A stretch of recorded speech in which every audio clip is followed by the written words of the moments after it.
अस्सलामुअलैकुम दोस्तों और साथियों, उम्मीद है आप लोग खैरियत से होंगे।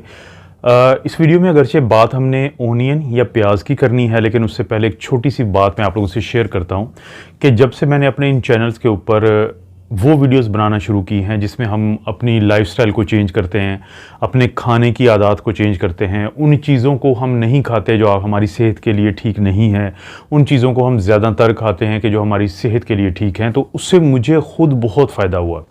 अंग्रेज़ी में कहते हैं the best way of learning is to teach others, कि दूसरों को अगर आप कोई चीज़ बताते हैं तो आपको समझ आ जाती है उस चीज़ की। यानी इंटेंशन नहीं थी, इरादा नहीं था, लेकिन जैसे जैसे मैं ये वीडियोस बनाता गया, मेरी अपनी जो सेंस है खुराक के बारे में और लाइफस्टाइल के बारे में और एक्टिविटी के बारे में, वो तब्दील होती गई और वो उस खुद ब खुद वो मेरे ऊपर वो इम्प्लीमेंट भी होती गई। अभी मिसाल मैं आपको अगर दूं तो कल जब मैंने अपना वज़न, जो मेरी शुगर है यानी वो जो रैंडम जिसको हम कहते हैं, वो 110 थी मिलीग्राम पर डेसीलीटर। मेरा जो ब्लड प्रेशर था वो ऊपर वाला 107 और नीचे वाला 70 मिलीमीटर ऑफ मरकरी था, और इसी तरह से मेरी जो हाइट है वो 5'10" है, तो मेरा जो वेट है वो 83, 84, 82 वो चल रहा है। यानी वो चीज़ें हैं। मसलन अगर मैं वज़न की ही बात करूं तो इतना वेट लाने के लिए मुझे हमेशा डाइटिंग करना पड़ती थी, लेकिन अब किसी किस्म की मैं डाइटिंग नहीं करता। सिर्फ ये किया है कि जो मैं वीडियोज़ बनाता हूँ उन चीज़ों को मैं अपने ऊपर इम्प्लीमेंट करता हूँ, तो उससे बहुत ही ज़्यादा मुझे फ़ायदा हुआ है। क्योंकि मैं पिछले कुछ अरसे से रोज़ाना मेरी एक आदत है कि मैं दोपहर के वक्त ऑनियंस यानी प्याज खाता हूँ, तो मैंने सोचा कि मैं आप लोगों से शेयर करूं कि जो प्याज होता है इसके क्या क्या फ़ायदे हैं और किन मरीज़ों के लिए ये बहुत ही अच्छी चीज़ है। मिसाल के तौर पे जो शुगर के मरीज़ होते हैं उनको बहुत ज़्यादा इससे फ़ायदा होता है, और ये स्टडीज़ की गई और उन स्टडी से साबित हुआ कि वो लोग जो बाकायदगी से ऑनियन इस्तेमाल करते हैं तो उनकी जो शुगर है उसका कम अज़ कम 40 मिलीग्राम पर डेसीलीटर का फ़र्क आता है बनिस्बत उन लोगों के जो रूटीन में ऑनियन इस्तेमाल नहीं करते, प्याज इस्तेमाल नहीं करते। प्याज जो है ये एलियम नामी एक फैमिली है, उसका मेंबर है जिसमें ये लहसुन भी आता है। तो इनके बारे में कहा जाता है कि इनके अंदर कुछ ऐसी चीज़ें हैं जिसकी वजह से इंसान सैकड़ों हज़ारों सालों से ऑनियन यानी प्याज और ये जो लहसुन है और इस तरह की जो चीज़ें हैं उनको इस्तेमाल करता है अपने मुख्तलिफ़ किस्म के सेहत के मसाइल के इलाज के लिए। मिसाल के तौर पर जब साइंस ने तरक्की नहीं की थी तो लोग सर के दर्द के लिए और मुँह के अल्सर और इस तरह की बीमारियों के लिए प्याज का इस्तेमाल करते थे, क्योंकि इसके अंदर कोई चीज़ें होती हैं। जैसे अभी मैंने शुगर की बात की है, इसी तरह से जो दिल के मरीज़ हैं उनको बहुत ज़्यादा फ़ायदा है इसका। क्या फ़ायदा है? दिल के मरीज़ों को दो तरह से फ़ायदा होता है। एक तो अगर बाकायदगी से आप ऑनियन यानी प्याज का इस्तेमाल करते हैं तो इस वजह से आपका जो LDL कोलेस्ट्रॉल, जिसको बुरा कोलेस्ट्रॉल कहते हैं, वो कम रहता है, टोटल कोलेस्ट्रॉल कम रहता है, आपका HDL जो अच्छा कोलेस्ट्रॉल है वो बढ़ा हुआ रहता है। इसी तरह से जो ट्राइग्लिसराइड है जो दिल के अटैक की एक बड़ी वजह है, वो कम रहता है।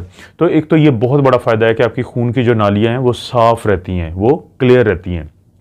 और साथ ही जो आपका ब्लड प्रेशर है, वो लोग जो बाकायदगी से इसका इस्तेमाल करते हैं तो उनका ब्लड प्रेशर नॉर्मल रहता है या कम रहता है अगर वो हाई ब्लड प्रेशर के मरीज़ हैं। तो आपने जहन में रखना है कि इसके अंदर कुछ चीज़ें, क्वेरसेटिन है, इसके अंदर फ्लेवोनॉइड्स हैं, फाइटोकेमिकल्स हैं, बहुत सारी ऐसी चीज़ें हैं जो आपकी सेहत के लिए बहुत ही ज़्यादा फ़ायदेमंद हैं। तो शुगर के मरीज़ों को इसका फ़ायदा होगा, ब्लड प्रेशर के मरीज़ों और कोलेस्ट्रॉल के मरीज़ों को क्योंकि फ़ायदा होता है तो आखिरकार वो फ़ायदा दिल की सेहत को होता है, दिल के मरीज़ों को होता है। ये जो आपको इसमें तुर्श मिलता है, इसमें खटास मिलती है, उसकी वजह यह है दोस्तों कि ये बहुत अच्छा ज़रिया है विटामिन सी का। इसके अंदर विटामिन सी है। विटामिन सी क्या करता है कि आपका जो इम्यून सिस्टम है उसको बेहतर करेगा, आपकी कोलेजन जो होती है उसकी जो बनने का अमल है उसको ज़्यादा करता है, जो आपकी जिल्द के लिए मैं पहले जिक्र कर चुका हूँ, इस पर वीडियो बना चुका हूँ कि बहुत अच्छी चीज़ है कोलेजन। इसी तरह से आपकी जिल्द के मुख्तलिफ़ किस्म की जो बीमारियाँ हैं उनको ये बहुत कम कर देता है। तो विटामिन सी आपकी इम्यून सिस्टम को बेहतर करेगा, विटामिन सी आपका जो कोलेजन है उसको बेहतर करेगा। तो एक तो ये अहम बात है। कैलोरीज बड़ी कम है, एक ऑनियन के अंदर सिर्फ 44 कैलोरीज है, लेकिन विटामिन सी है। फिर इसी तरह से इसके अंदर पोटेशियम अच्छा खासा होता है, यानी एक दिन में किसी को भी 4700 मिलीग्राम के करीब जो है वो पोटेशियम चाहिए होता है। तो आधे से ज़्यादा पोटेशियम तो आपको प्याज से मिल जाता है, क्योंकि पोटेशियम आपके मुख्तलिफ़ किस्म यानी दिल के मरीज़ों के लिए अच्छा है, ब्लड प्रेशर के मरीज़ों के लिए अच्छा है। इसी तरह से आपकी जो नर्व्स होती हैं उनके काम करने के लिए अच्छा है, आपके मसल्स यानी पट्ठों के काम करने के लिए जो पोटेशियम है वो बहुत अच्छा है, तो वो भी यहाँ से मिल जाता है।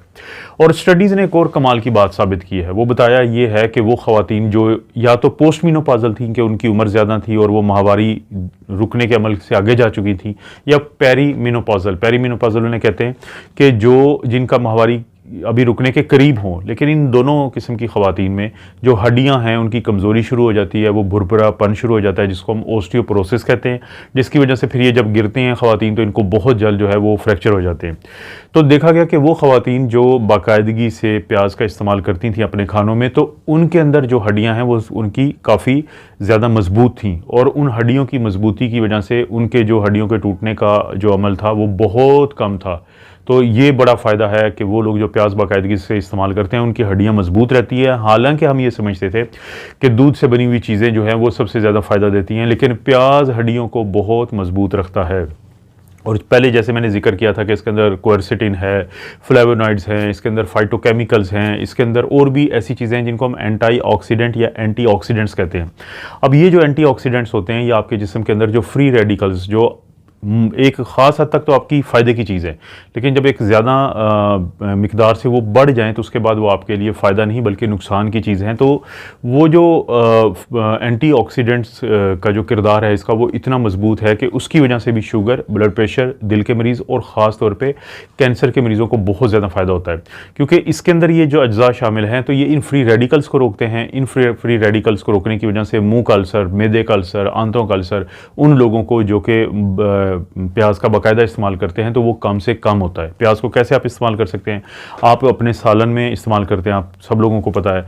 आप अपने सैलेड में इस्तेमाल कर सकते हैं। आप छोटी से छोटी डिश जो बनती है घर में, आपने अंडा बॉयल के अलावा जो आप ये फ्राई करते हैं या अंडे की कोई भी डिश बनाते हैं, या अंडे की हम भुर्जी बड़ी मशहूर है पाकिस्तान में, तो इन तमाम चीज़ों में आप जो हैं वो प्याज का इस्तेमाल कर सकते हैं। प्याज ख़ास तौर पर कोशिश करें कि जो होता है ये रेड वाला या येलो कलर वाला, वो आपके लिए बहुत ज़्यादा फ़ायदे की चीज़ है। लेकिन जो दूसरा कलर है जो वाइट आजकल आ रहा है तो उसमें ये अज्जा किसी हद तक कम होते हैं।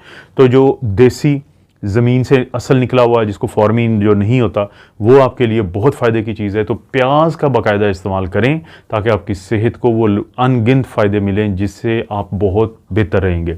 और इसी तरह से आप इन 2 बच्चों की जिम्नास्टिक का भी रिवार्ड दें, और ये आपको कह रहे हैं कि चैनल को ज़रूर सब्सक्राइब करें, और अगर नहीं किया वीडियो को लाइक करें, और अगर कोई वीडियो अच्छी लगती है तो दोस्तों और रिश्तेदारों से शेयर कर लें। आप अपना और अपनी फैमिली का ख्याल रखें। अल्लाह ताला आपको और आपकी फैमिली को हर किस्म की बुराई, बीमारी और आजमाइश से महफूज रखे।